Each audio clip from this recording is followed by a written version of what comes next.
암흑뿐인 세상에 빛을 만드시고 또 빛이신 예수 그리스도를 통하여 우리와 연합하시고 또 인도하시는 하나님께서 오늘도 세우신 교회를 통해 예배하고 삶의 새로운 힘과 소망을 찾아나가는 성도들에게 한없는 사랑과 자비로 동행하시기를 성어버이 성자 성령의 이름으로 축원드립니다. 요즘 웃음이 별로 없는 그런 시간들을 우리가 보내고 있지 않나 하는 생각을 합니다. 코로나 블루라고 해서 그 우울증 증세를 보이고 하는 그런 사람들에 대한 얘기가 많이 있는데 요즘은 또 코로나 레드가 나왔더라고요. 코로나 블루는 우울증이라고 하면은 이 코로나 레드는 이제 갑자기 분노하고 막 화가 치솟고 또 화풀이를 하고 막 이러는 증상이라고 합니다. 이렇게 뭐 다들 좀 우울하고 분노 치솟고 그러다 웃음이 없다 보니까 점점 더 그게 악순환이 되듯이 더 우울해지고 더 화가 치솟고 하는 일들이 많은데 요즘은 그래서 일부러라도 좀 코미디 텔레비전 프로그램도 좀 챙겨보시면서 일 삼아서 그렇게 웃도록 노력해야 되는 그런 시대가 아닌가 생각을 합니다. 인생을 한 80세 정도로 본다고 한다면요, 만약에 하루에 5분씩만 웃는다 해도 그 시간들을 다 계산해 보면은 101일 정도밖에 안 된다고 합니다. 인생 80년에 비해서 101일이라고 한다 그러면 뭐 그렇게 큰 비중이나 많은 일수가 아니죠.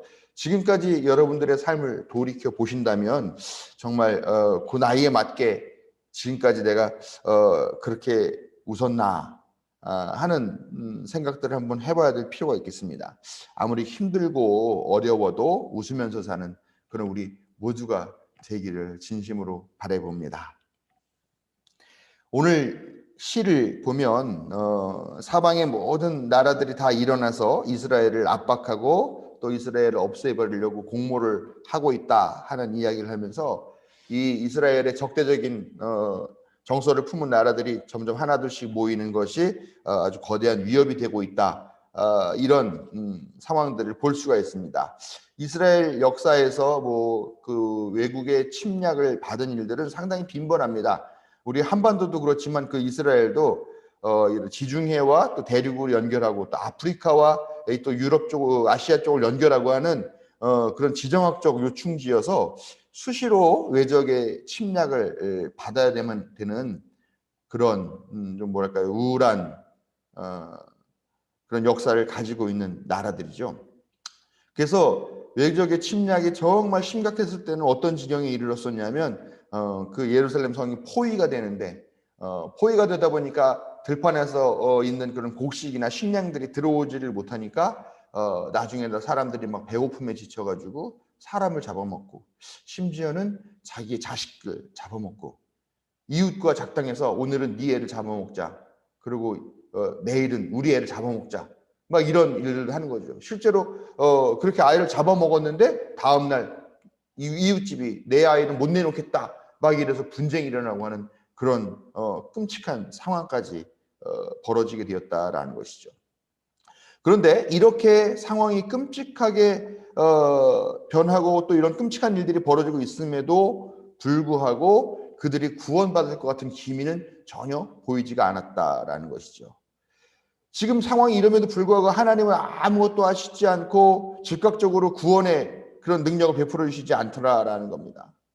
오히려 원수들의 목소리가 더 커지고 원수들의 이 연합과 연맹은 더욱더 단단해지고 있는 그런 상황이 되어가고 있습니다.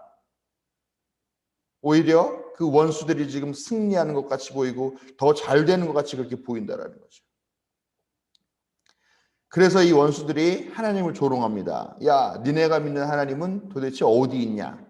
니네 목소리가 너무 작아서 하나님 못 듣는 거 아니냐? 귀가 어두워서 듣지 못하는 건 아니냐? 혹시 낮잠을 자고 있는 건 아니냐? 이렇게 비아냥거리면서 하나님을 모욕하고 이스라엘 백성을 모욕했다라는 겁니다. 이런 상황 가운데에서 이 시인은 간절하고 애절하게 하나님께 기도를 하죠. 하나님, 묵묵히 계시지 마십시오. 침묵하지 마십시오. 조용히 계시지 마십시오. 그래서 우리를 구원해 주시고 저 원수들의 코를 납작하게 해 주십시오. 오늘 말씀 시작하시면서 제가 웃을 일이 별로 없다라고 이야기를 했죠. 우리가 웃으면서 살지 못하는 이유는 뭘까? 이 이스라엘이 처한 이런 상황들을 생각해 보면서 우리는 왜 웃으면서 살지 못할까? 우리의 삶도 뭐 지금 코로나19 때문에 그렇지만 우리의 삶이 개인적인 영역이건 또 어떤 집단과 집단, 또 사회와 사회 간의 그런 관계이건 또 국가와 국가 간의 관계이건 이렇게 비슷한 상황이 사실 매일 반복되고 매일같이 경험하고 있지 않느냐 하는 생각들을 해보게 된다라는 것입니다. 우리가 개인적으로 억울하고 좀 분노할 만한 그런 일들도 많이 당하고 있죠. 그렇지만 또 정의롭지 못해요, 이 세상이.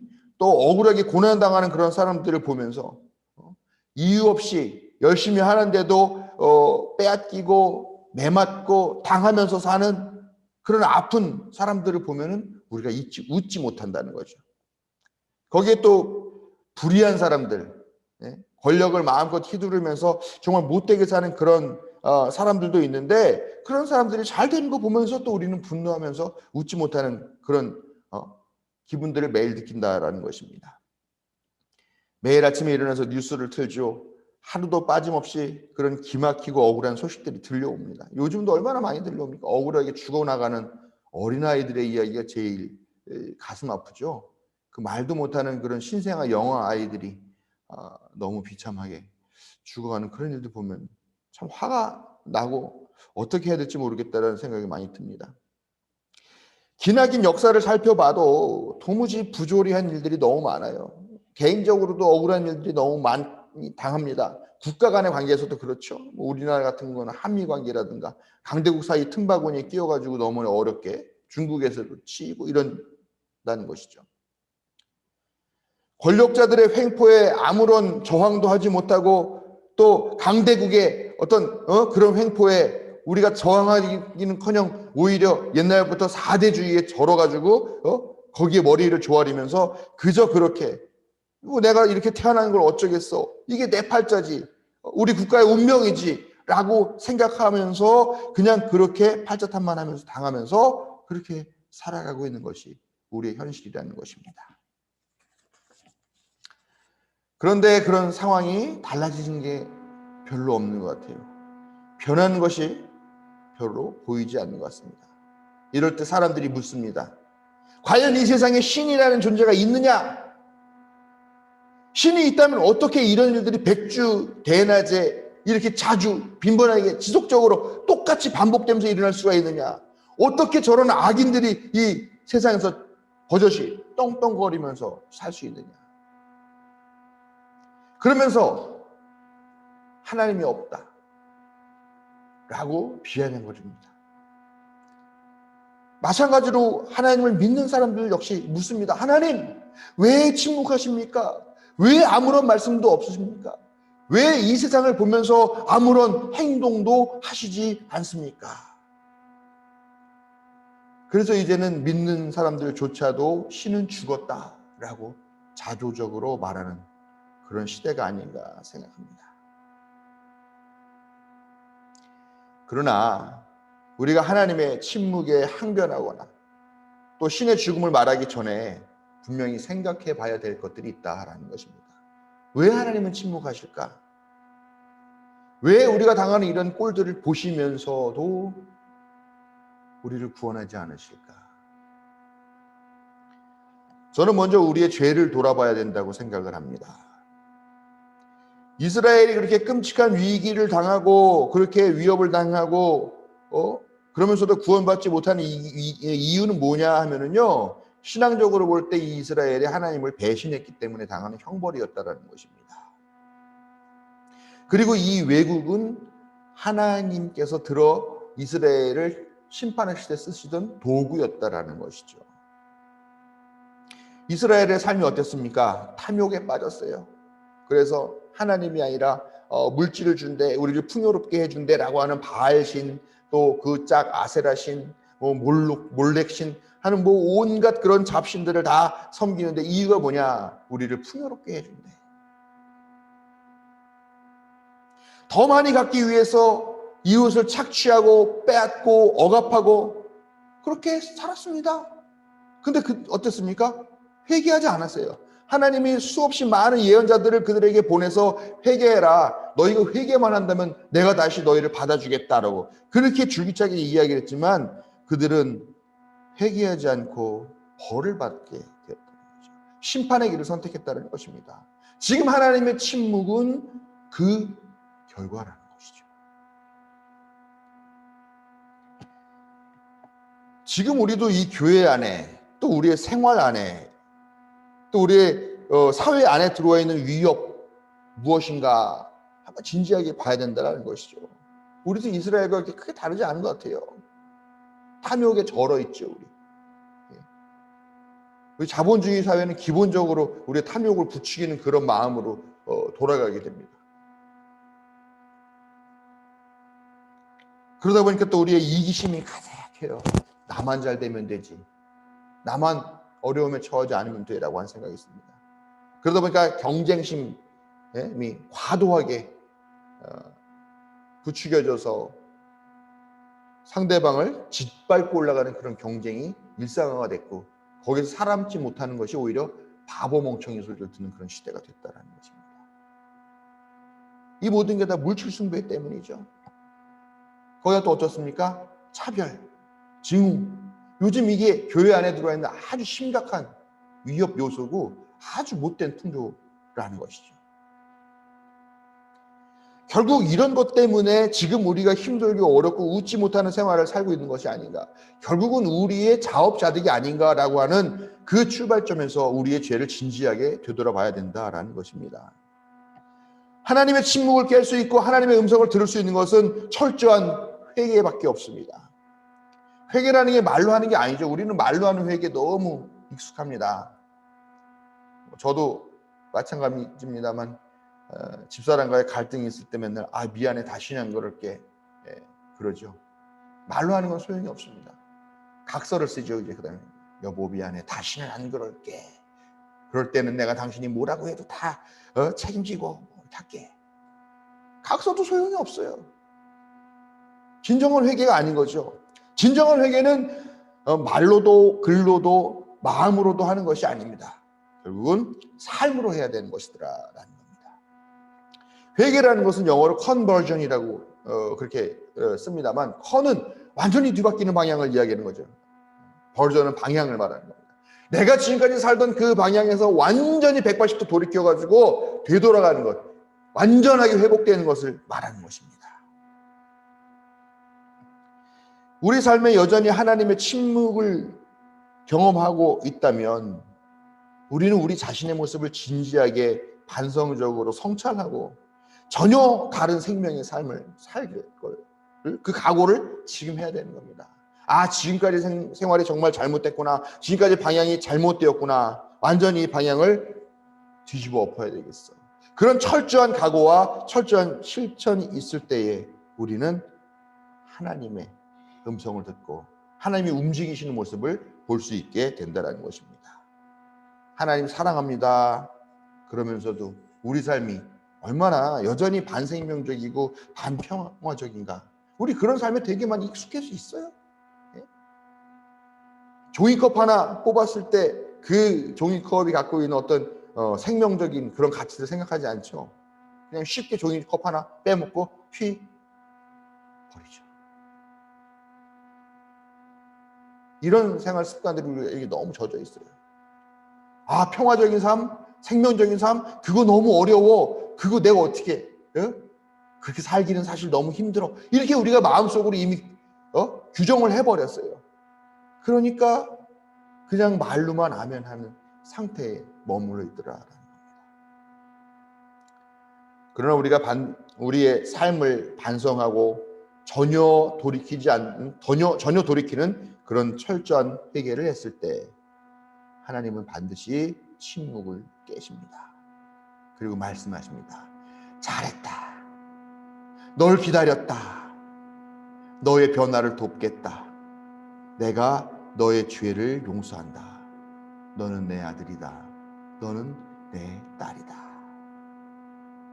철저한 회개와 실천적 삶으로 하나님의 침묵을 깨는 성도가 되시기를 주님의 이름으로 부탁을 드립니다. 또 다른 침묵의 이유가 있어요. 하나님께서 침묵하시는 이유는 바로 우리들의 침묵 때문입니다. 하나님을 믿지 않는 사람들 얘기하죠. 하나님은 손이 짧아, 하나님 낮잠 주무신다, 그렇게 비아냥거려요. 예?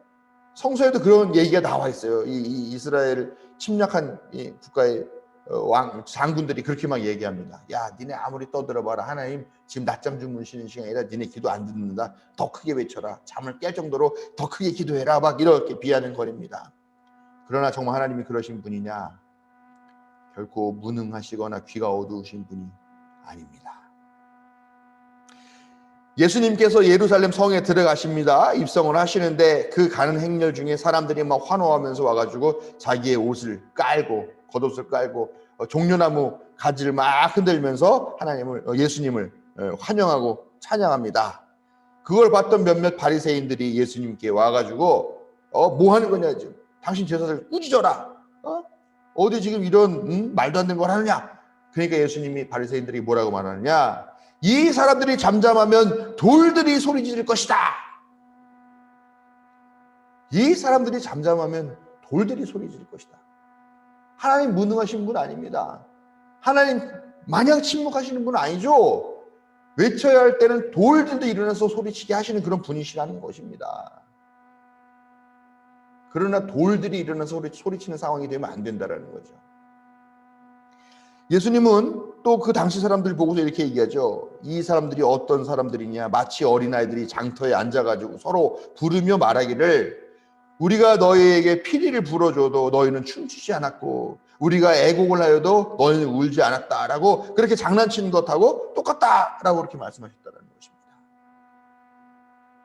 침묵을 깨고 소리를 질러야 할 때 소리를 지르고, 슬퍼할 때 눈물을 흘리면서 슬퍼하고, 기뻐해야 할 때는 환호성을 지르면서 기뻐해야 되는 것, 그것은 결국은 누구의 몫이냐? 하나님의 몫이 아니라 우리들 자신의 몫이었다라는 것입니다.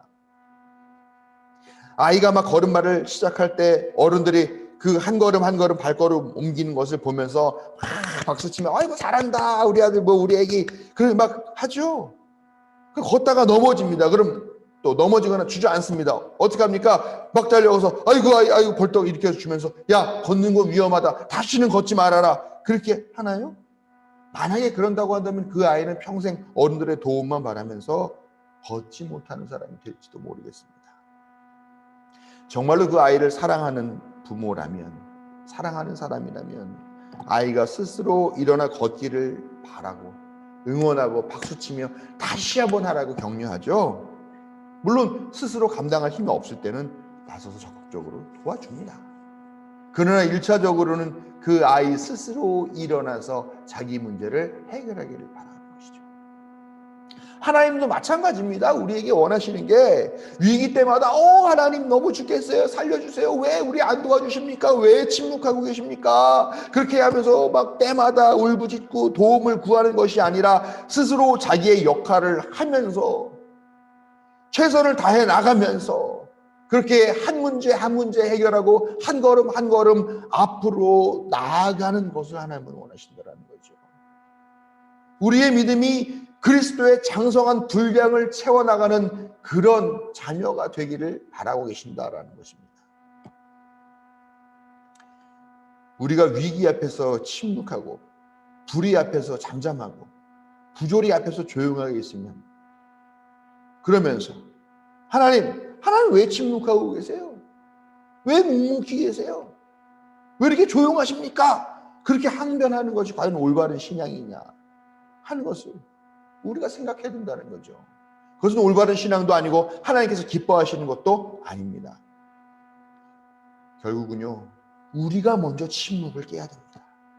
우리가 먼저 외쳐야 되고 우리가 먼저 일어서야 합니다. 왜냐? 하나님은 우리에게 그런 능력을 주셨고, 하나님은 우리가 그렇게 충분히 해낼 수 있는 그런 능력을 우리에게 이미 부여해 주셨기 때문이라는 것입니다. 그때 하나님은 침묵을 깨신다는 겁니다. 우리가 침묵하면 하나님도 침묵하시는 거죠. 근데 이 침묵은 어떻게 보면요, 우리를 외면하는 것이 아니라 조용하게 우리를 응원하고 우리를 복돋고 우리를 격려하고 우리를 부르시는 것일지도 모르겠다라는 것입니다. 그리스도의 장성한 분량을 채워 나가게 하기 위하여서.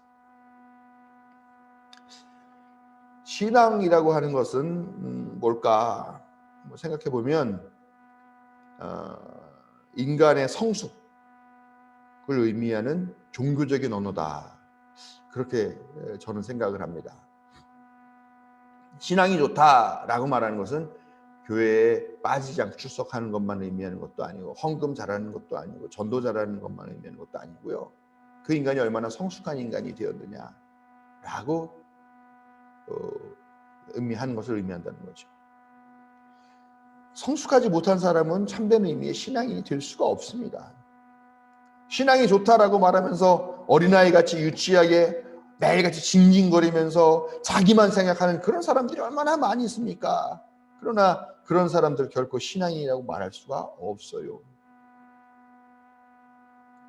오히려 하나님을 욕되게 하고 하나님의 침묵을 더욱 깊어지게 하는 그런 사람들일 것입니다. 그러나 성숙한 자아를 추구하고 자기의 책임을 다하고 자기에게 이미 주어진 그 능력을 감사하면서 활용하면서 살 줄 아는 그런 사람들은 신앙의 유무를 떠나서 이미 하나님께 속한 사람인 줄로 믿습니다. 그런 사람에게 하나님은 절대 침묵하시지 않습니다. 그런 사람은 하나님의 침묵을 대신해서 자신이 소리를 냅니다. 그런 사람들은 내가 지은 죄가 무엇이고 내 삶이 어떻게 바뀌어야 될 것인가를 깨닫고 실천적으로 자기의 삶을 바꿔나가고 자기의 운명을 개척해냅니다. 거기에 자신은 물론 이웃과 사회의 구원이 주어진다라는 것입니다. 회개를 통해 또 우리에게 주어진 사명을 통해 하나님의 침묵을 깨고 또 하나님의 침묵을 대신하는 성도 여러분들에게 하나님의 크신 은혜와 격려가 함께 하시기를 축원합니다.